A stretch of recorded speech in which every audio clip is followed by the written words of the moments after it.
Les Canadiens adorent leur carte de débit. En fait, la carte de débit est notre mode de paiement électronique préféré. Le Canada est parmi les 5 premiers pays du monde pour l'utilisation du débit. Dans la seule année 2011, nous avons effectué 4,1 milliards d'opérations de débit qui ont représenté 183 milliards de dollars de paiement. Le réseau a évolué. Au début, il s'agissait d'un petit réseau de guichets automatiques de banque ou GAB. Il est ensuite devenu un réseau de paiement national commode et prospère, appuyé par les opérations de l'Association canadienne des paiements, l'ACP. Mais le marché du débit au Canada ne se limite pas aux opérations par carte. L'innovation dans les paiements a amené la création d'une foule de nouveaux produits de débit et des nouveaux canaux de paiement en ligne. Leur arrivée a nécessité la mise en place de nouvelles règles de l'ACP pour en appuyer l'utilisation au Canada. Les opérations de débit à un guichet automatique bancaire ou en magasin s'appellent paiement point de service, ou PS. Elles peuvent être soit des débits, pour les paiements à partir d'un compte détenu à l'institution financière qui a émis la carte de débit ou le dispositif de débit utilisé par le client, soit des crédits, pour les remboursements au compte d'où venait le paiement. Les paiements en ligne sont des opérations individuelles faites par Internet. Les clients peuvent effectuer un paiement en ligne à un marchand à partir de leur compte courant. Ils visitent le site Web du marchand à l'aide d'un dispositif électronique, comme un ordinateur portatif ou un téléphone cellulaire, font un achat et choisissent d'utiliser le service de paiement en ligne offert dans le site Web. Ce type de paiement s'appelle Interac en ligne. Vous en avez probablement entendu parler. Le marchand peut enclencher un remboursement de paiement en ligne. Ces transactions servent à porter un crédit au compte du client pour un remboursement. Les paiements effectués par carte de crédit ou système de tiers à boucle fermée comme les certificats cadeaux des détaillants échappent à la compétence de l'ACP et ne sont pas soumis à nos règles. Dans ce module, nous allons voir quel est le rôle de l'ACP, quelle est notre interaction avec l'industrie canadienne du débit, comment voyagent les paiements PS et en ligne et quelles sont les règles de l'ACP qui s'y appliquent.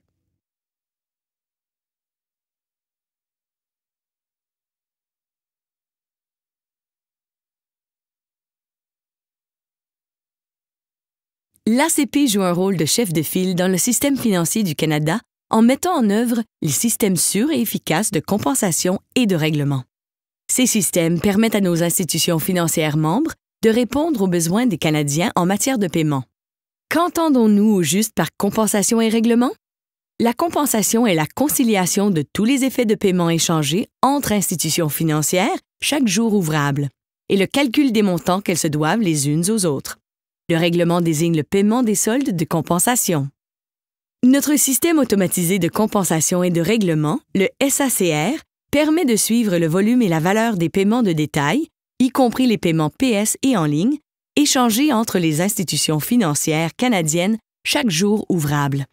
Le système calcule également les montants nets que se doivent toutes les grandes institutions financières à la fin de chaque jour ouvrable et leur position nette globale. Cette information permet le règlement à la Banque du Canada. Le règlement s'effectue par le billet de paiement effectué en utilisant le système de transfert de paiement de grande valeur de l'ACP, le STPGV.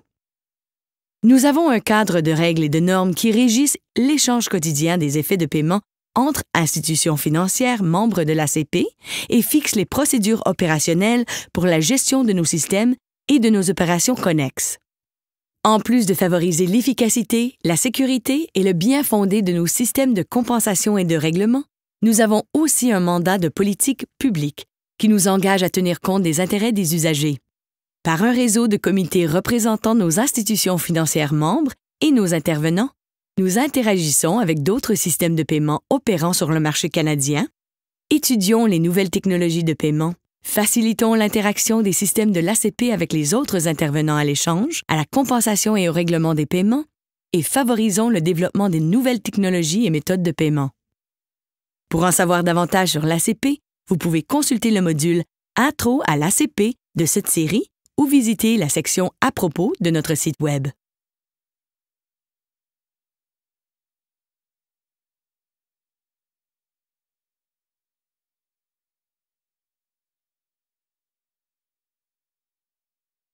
L'ACP a 2 règles qui s'appliquent aux opérations en personne au point de service. La première traite des paiements qui nécessitent à la fois une carte et un numéro d'identification personnelle, ou NIP. L'autre concerne les opérations où le dispositif de paiement, comme une carte de débit ou un porte-clés, fonctionne sans NIP. Voyons d'abord la règle E1, qui fixe les exigences pour les paiements PS avec NIP. Ces opérations sont enclenchées à un guichet automatique de banque ou à l'aide du dispositif PS du marchand. Il peut s'agir de débit ou de crédit. Les débits points de service avec NIP sont enclenchés par un particulier pour le paiement de biens ou de services ou pour le retrait d'espèces à un guichet automatique bancaire. Ils donnent lieu à un débit au compte du titulaire de carte. Une opération de crédit point de service avec NIP se produit lorsqu'un marchand veut porter un crédit au compte du titulaire de carte en cas de remboursement. L'exigence clé pour les paiements PS avec NIP est l'authentification à 2 facteurs. Il faut une carte de débit émise par une institution financière et un NIP. Ces paiements s'effectuent en temps réel, sont autorisés immédiatement sur un réseau de connexion et, fois approuvés, sont finales. La protection du consommateur est un élément clé de cette règle. Le client qui effectue un paiement point de service avec NIP doit pouvoir effectuer des corrections pendant l'introduction des instructions, revoir et vérifier le montant de l'opération avant de l'autoriser et annuler l'opération à n'importe quel moment avant d'autoriser le paiement. Voyons maintenant la règle E4, qui régit les paiements points de service sans NIP, qui peuvent aussi être des débits ou des crédits. Les débits PS sans NIP prennent place dans un environnement de face-à-face lorsqu'un payeur utilise un dispositif de paiement émis par un membre de l'ACP, comme une carte bancaire ou un porte-clés, pour payer des biens ou des services. Les crédits PS sans NIP sont utilisés par les marchands pour les remboursements aux clients. La règle E4 traite aussi des procédures qui s'appliquent lorsqu'un payeur pose une question ou formule une plainte qui oblige à vérifier si une opération a été autorisée comme il faut. L'élément clé de ce cadre est qu'il maintient les principes clés de la protection du consommateur, la sécurité et l'authentification, et élimine l'obligation d'entrer un NIP. Cela réduit les inconvénients, comme l'obligation de faire la queue devant un guichet automatique ou dans un magasin. Voyons maintenant les exigences applicables aux paiements en ligne, qui sont régies par la règle E2. Ces paiements s'effectuent par Internet. Les paiements en ligne sont enclenchés par le client. Le client commande des biens ou des services en visitant le site Web du marchand. Il choisit de payer par le service de paiement en ligne du marchand. Pendant le processus de paiement, le client est redirigé vers son interface de banque en ligne. Il peut alors authentifier son identité en ouvrant une séance et il a la possibilité d'autoriser l'opération de paiement.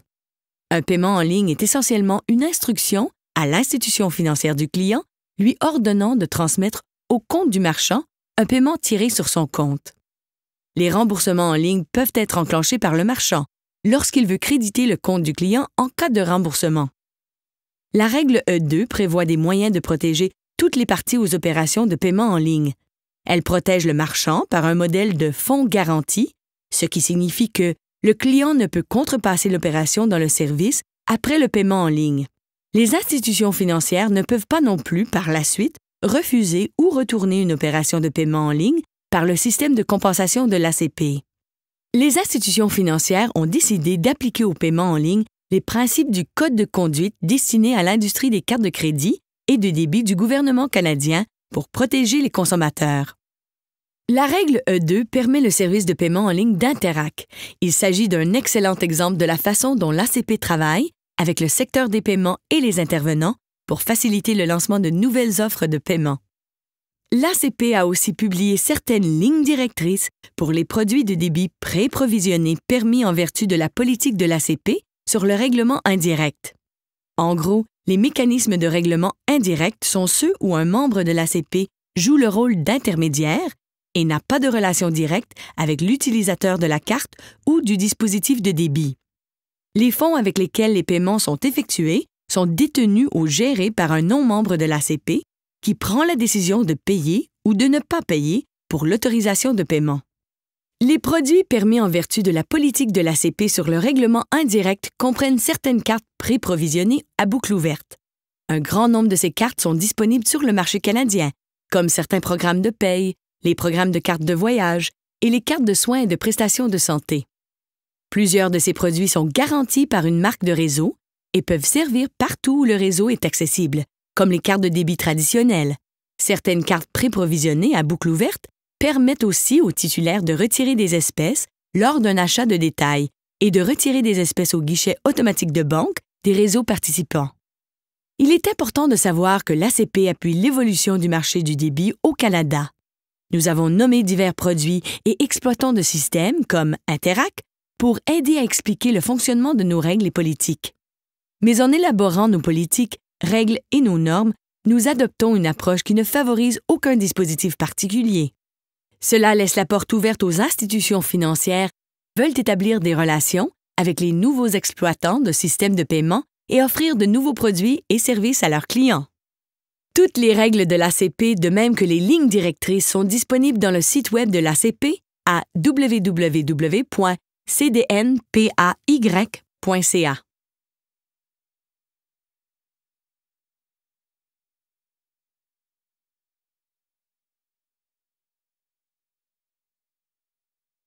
Voyons un achat par carte de débit en magasin pour expliquer le cheminement de base d'une opération de débit point de service avec NIP.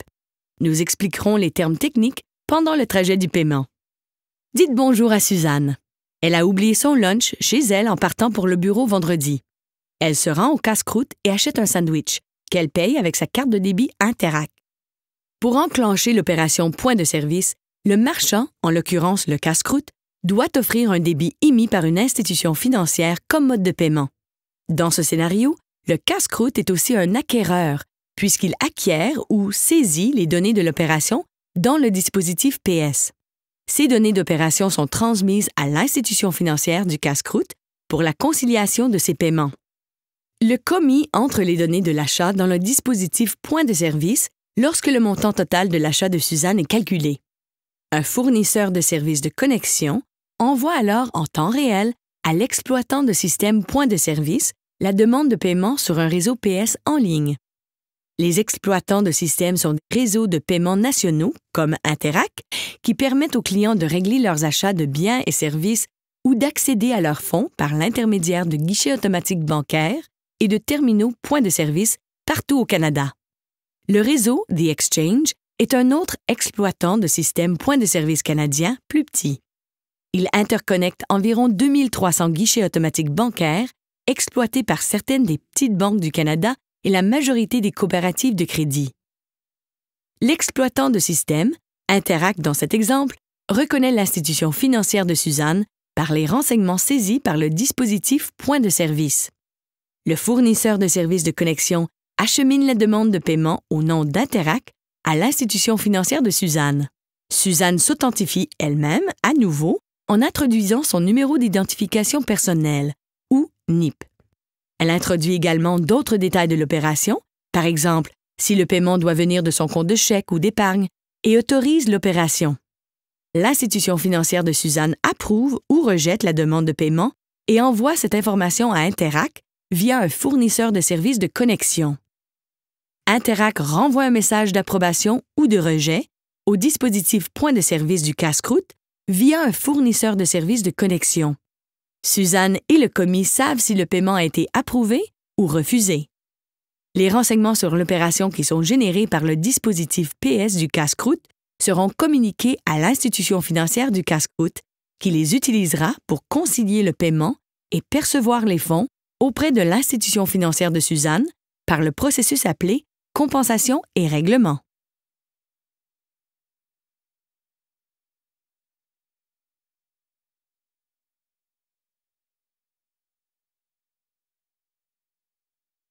Le numéro d'identification personnelle, ou NIP, n'est pas requis dans une opération point de service sans NIP.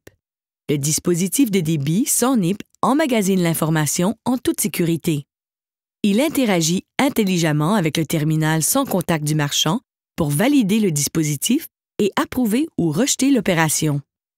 Georges s'arrête à un service à l'auto pour acheter un café et un muffin chaque jour en se rendant au travail. Que voulez-vous? Georges est fidèle à ses habitudes. Il paye avec sa carte de débit sans contact, ce qui entraîne un débit à son compte. Lorsque Georges arrive au guichet pour ramasser son café, le commis lui tend un lecteur de dispositif ou terminal équipé pour accepter les paiements sans contact. La carte et le terminal s'échangent des renseignements via une minuscule antenne intégrée dans la carte de débit sans contact lorsque Georges la passe devant le terminal. Le terminal valide la carte en vérifiant, par exemple, qu'elle n'a pas été altérée depuis que Georges l'a reçue de son institution financière.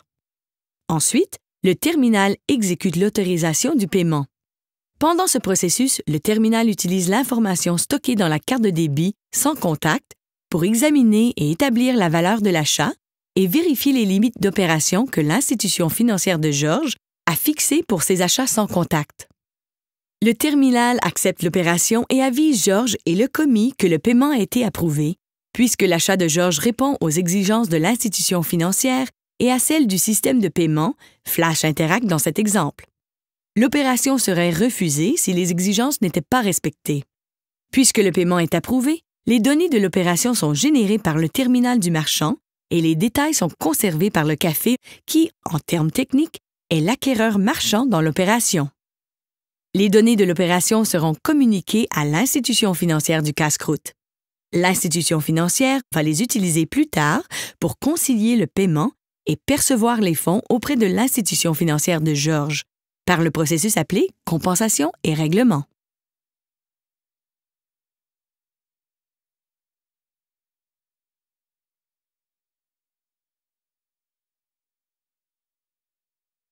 Les paiements en ligne ont aussi des exigences rigoureuses pour l'authentification et l'autorisation. Ces exigences sont bien différentes de celles qui s'appliquent aux paiements point de service, puisque toute l'opération s'effectue en ligne. Les paiements en ligne ne nécessitent pas l'utilisation d'un NIP pour la vérification de l'identité du payeur. Ils nécessitent plutôt la validation de l'application de paiement et l'autorisation de l'opération. Voyons comment cela fonctionne. D'abord, le client visite le site Web du marchand, commande un produit ou un service. Il décide de payer avec des fonds attirés sur son compte institution financière en utilisant l'option de paiement par débit en ligne comme Interac en ligne. Le client choisit son institution financière et est transféré de façon sécuritaire par l'application de paiement au site de banque en ligne de l'institution financière. Il doit ouvrir une session. Ensuite, l'institution financière du client fait autoriser l'opération par le client. L'institution financière du client envoie un message au marchand et au client pour les informer que l'opération est réussie. L'opération donne alors lieu à un paiement au compte du marchand. Les données de l'opération seront communiquées à l'institution financière du marchand.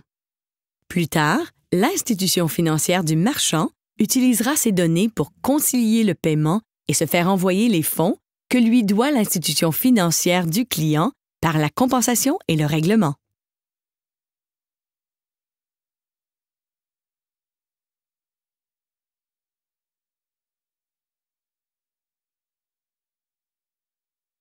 Les institutions financières s'échangent une foule de types de paiements différents chaque jour. En moyenne, quelques 25 millions d'effets de paiement représentant environ 174,5 milliards de dollars d'opérations ont été compensés et réglés par les systèmes de l'ACP chaque jour ouvrable en 2012. Les institutions financières doivent concilier ces paiements et établir les montants qu'elles se doivent les unes aux autres à la fermeture des échanges de chaque jour. Ce processus s'appelle la compensation et est géré par l'ACP. Nos systèmes calculent le volume et la valeur des échanges inter-institutions financières pour tous les types de paiements que nous gérons. Les systèmes établissent aussi les montants que chaque institution financière doit à chacun des autres à la fin de l'activité de chaque jour. Les institutions financières doivent introduire dans le système automatisé de compensation et de règlement, le SACR de l'ACP, les chiffres globaux de volume et de valeur des paiements de détail qu'elles se sont échangés dans la journée, y compris les paiements PS et en ligne pour la compensation. Le SACR a de nombreuses catégories de paiements qui représentent chacune un type de paiement particulier. Avec plus de 15 000 succursales d'institutions financières à l'échelle du Canada, vous pouvez imaginer la complexité du processus si chaque succursale devait inscrire elle-même ses entrées dans le SACR. Le SACR fonctionne comme un système étagé pour rendre le processus plus efficace. Un petit nombre d'institutions financières sont des adhérents au SACR. Les adhérents, qui comprennent aussi les adhérents correspondants de groupes qui font les entrées dans le SACR pour le compte des coopératives de crédit, sont les seules institutions financières qui peuvent faire des entrées directement dans le système. L'adhérent à qui sont dus des fonds suite à un échange de paiement fait l'entrée dans le système. Les adhérents font ces entrées pour leur propre compte et peuvent aussi être des agents de compensation. Les agents de compensation font des entrées dans le SACR pour le compte d'autres institutions financières qui ne sont pas des adhérents. Les institutions financières qui font appel au service d'un agent de compensation s'appellent des sous-adhérents. Ce système étagé permet de garder au minimum le nombre d'entrées dans le SACR et accroît l'efficacité du SACR. Jetons maintenant un coup d'œil sur le fonctionnement simplifié de la compensation en prenant les débits PS comme exemple. Des débits PS s'échangent via Interac et The Exchange Network en cours de journée. À 21 h, les adhérents génèrent des rapports des entrées à faire dans le SACR. Ces rapports reflètent toutes les données des opérations qui ont été saisies ou acquises par des terminaux PS avant 21 h, soit l'heure limite d'échange pour les opérations PS autorisées dans la journée. Par ces rapports, l'adhérent B connaît le volume total des paiements PS que ses clients ont fait aux clients de l'adhérent A, ainsi que le montant total de fonds que l'adhérent A lui doit en conséquence. L'adhérent B effectuera une entrée dans la catégorie des débits PS du système SACR pour indiquer le montant total que lui doit l'institution financière A avec le nombre total d'opérations que représente ce montant. Chaque adhérent effectue des entrées dans le SACR pour chaque autre adhérent qui lui doit des fonds pour chaque type de paiement échangé dans la journée.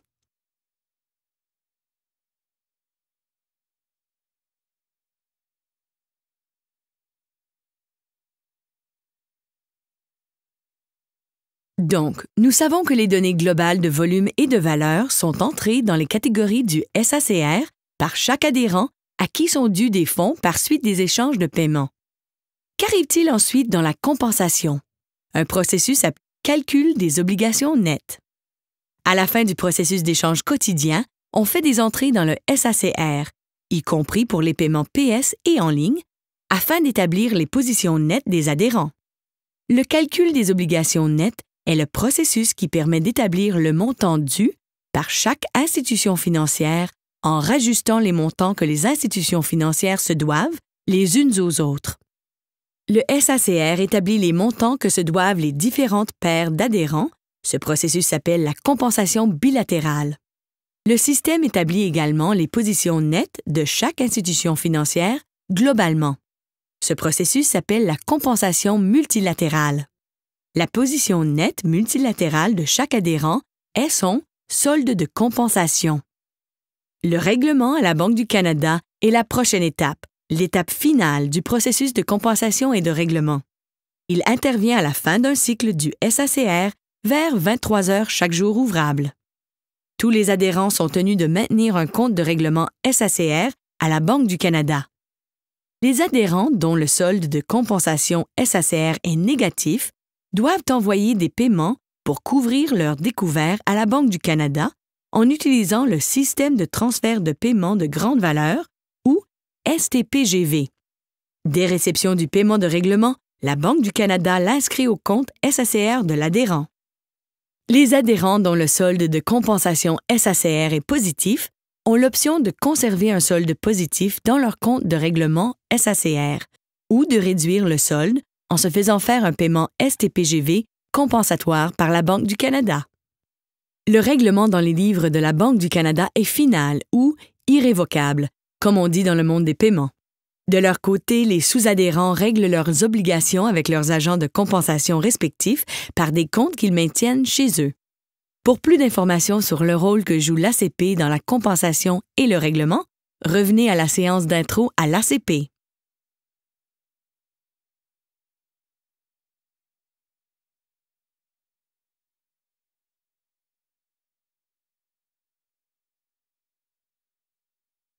L'ACP appuie les institutions financières et les intervenants de bien des façons.